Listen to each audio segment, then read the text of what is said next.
Assalamualaikum warahmatullahi wabarakatuh. Selamat siang, Pak Johan. Kami kelompok pertama menjelaskan hasil kajian yang kami judul analisis biaya dari hasil kelompok kalian terhadap penerapan yang ada di Kabupaten Sidoarjo. Next. Anggota dari kelompok kami, baik saya sendiri, Christine Dasar Tridawan, 114 Saya Ibu Nurbadia Ayu Jini, 11438. Saya Akhil Aludjani KMI, 1143037. Saya Fred Wijaya, 1143034. Baik, saya akan berhubungan permasalahan global yang terkait dengan kedaulatan pangan semakin meningkat karena adanya perubahan penduduk yang sangat tinggi. Sementara permasalahan ada sekarang adalah berkurang. Karena perubahan iklim seperti banjir dan kekeringan. Kondisinya akan mengancam ketahanan pangan jangka panjang sehingga diperlukan pengendalian pembangunan dan peningkatan pangan yang berkelanjutan. Di kabupaten yang saya terkait di Sidoarjo, peningkatan jumlah penduduk ini disebabkan penurunan ke luasan pertanian dan juga adanya tekanan terhadap kesejahteraan. Oleh karena itu, penelitian ini dilakukan untuk menganalisis kemampuan dari pemerintah dari lahan pertanian serta menentukan prioritas kebijakan guna mendukung ketahanan pangan. Untuk yang selanjutnya latar belakang. Dari latar belakang sendiri ada 4 latar belakang yang menjadi latar belakang utama, yaitu yang pertama masalah global, ada kecelakaan perubahan iklim dan kebijakan di luar lahan. Selanjutnya yang jenis kegiatan. Jadi untuk disesuaikan analisis tersebut, ada yang kegiatan yang analisis dari lingkungan pertanian terhadap ketahanan pangan Kabupaten Sidoarjo dengan luas kegiatan, nilai kegiatan di Kabupaten Sidoarjo Jawa Timur dengan luas wilayah kurang lebih 719,34 km persegi dengan topografi wilayah Kabupaten Sidoarjo dari barat ketinggian 0,25 mdpl, sektor perkebunan industri, perikanan pertanian, serta karakteristik urbanisasi tinggi dan pertumbuhan industri pesat. Sumber BPS Kabupaten Sidoarjo 2026. Untuk dasar hukum yaitu UU Nomor 41 Tahun 2009, Permen PU Nomor 20 PAT M 2007 dan Permen A Nomor 17 Tahun 2009. Selanjutnya dari lingkungan yang dan soal lahan Kabupaten Sidoarjo ini merupakan daerah rendah di bagian ujung Jawa Timur dengan kapasitas bisa 0 sampai 25 mdpl dengan teknologi lainnya didominasi oleh pengolahan data hingga lantai sebagai bagian dari data penampilan data atas. Selanjutnya ada geologi dan jenis batuan wilayah Sidoarjo yang masuk dalam lingkungan Jawa Timur yang tersusun atas batuan turun pisau senawal hingga desa dengan formasi utama Kabu, Jombang, dan Aluvium. Jenis batuan yang paling mendominasi adalah Aluvium dengan luas 68.650 hektar yang tersebar di seluruh kecamatan tersusun dari Gunung Pasiran, Pasir Abu-Abu, dan Kirkil hasil pendapat data atas. Selanjutnya dari sana ada Kabupaten Sidoarjo ini dominasi oleh Santial hasil dari pendapat Bukit 19 dan Senai Korong. Distribusinya terbagi secara spasial dari timur barat, yaitu yang pesisir timur itu dominasi oleh Alfred Bromo, berspektrum Lempung, bertumbuh yang cocok untuk tambak dan Pati Tanjung. Bagian keturunannya merupakan Jawa paling produktif dengan tanah alfian labu. Selanjutnya yang keduanya sangat sesuai untuk padi sawah irigasi. Di bagian barat dijumpai Bromosol labu dan pasir berlempung yang memerlukan pengelolaan khusus. Selanjutnya ada klimatologi Kabupaten Sidoarjo yang mana iklim tropis basah dengan tipe AF dengan 2 musim jelas, yaitu suhu udaranya berkisar dari 23 sampai 34 derajat Celcius dengan rata-rata 28 sampai 30 derajat Celcius. Selanjutnya ada uraian geologi kimia, geologi dan kesediaan air, di mana di Sidoarjo ini dipakai oleh 2 sungai Papa, yaitu Sungai Pesisir Utara dan Sungai Korong di selatan, di mana yang merupakan kecamatan dari Sungai Berantas. Namun jaringan irigasi teknisnya ini telah terbangun sejak era kolonial dan ketersediaan airnya termasuk pada kelas 3 sampai 5, di mana sudah tinggi 60 tinggi 5. Selanjutnya mau geologi, pengenalan budaya, di mana terdapat 2 tanaman musim atau pangan, lalu tanaman hortikultura atau sayuran. Lalu ada sosial ekonomi dan budaya, di mana Kabupaten Sidoarjo ini memiliki jumlah penduduk sekitar 1,9 juta jiwa pada tahun 2023 dengan kepadatan rata-rata sebesar 2,92 per kilometer persegi. Nah, penduduk ini terkonsentrasi di barat, di batasannya Surabaya.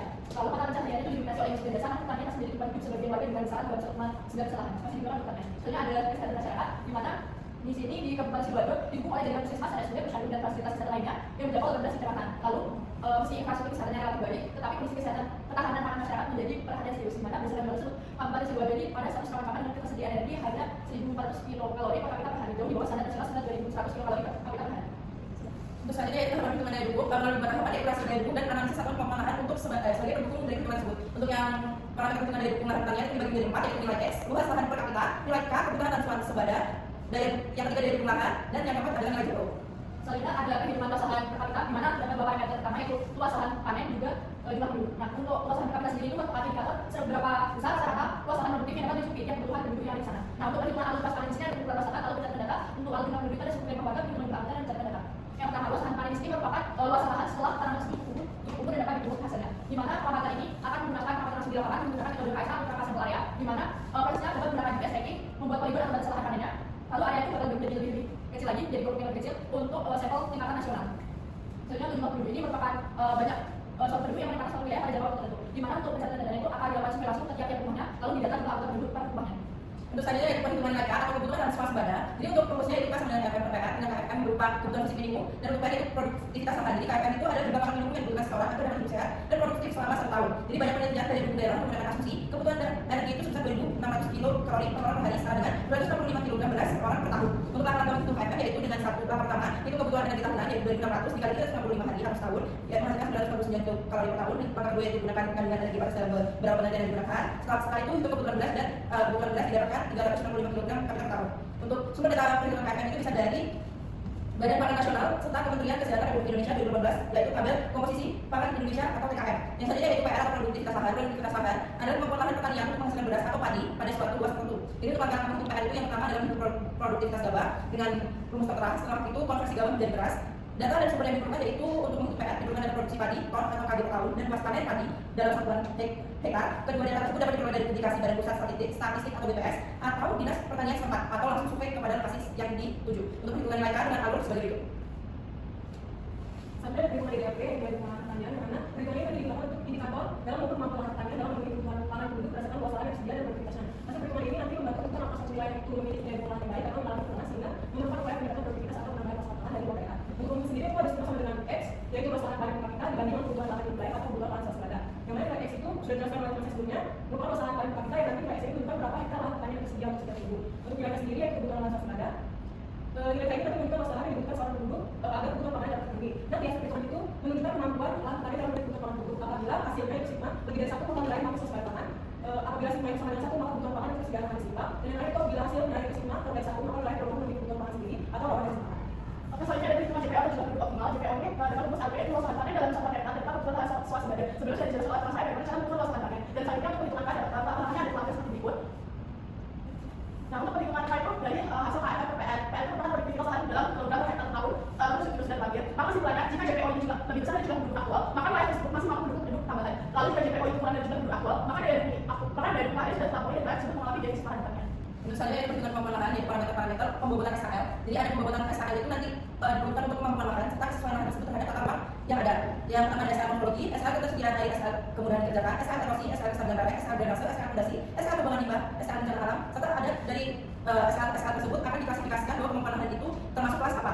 Untuk sumber ini yaitu adalah KPU nomor 20 tahun 2007. Untuk parameter SKL drainase.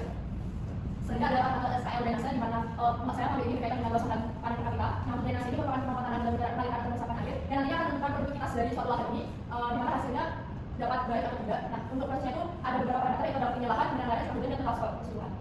Nah, untuk mengukur ketinggian lahan ini nanti akan menggunakan GPS dari mana terdapat satu fungsi dari GPS itu untuk mengukur elevasi atau ketinggian dari suatu lahan. Lalu ada ketinggian daerah di mana akan menggunakan kompas untuk mengukur sudut dari ketinggian daerah tersebut. Lalu ada data curah hujan di mana kita dapat mengambil data dari stasiun curah hujan terdekat atau memasang ombrometer merupakan alat yang akan melihat separa sentimeter atau milimeter air yang terjadi ketika hujan telah terjadi. Lalu ada drainase di mana untuk drainase ini akan dapat diidentifikasi menggunakan invermeter. Lalu pengamatan permukaan.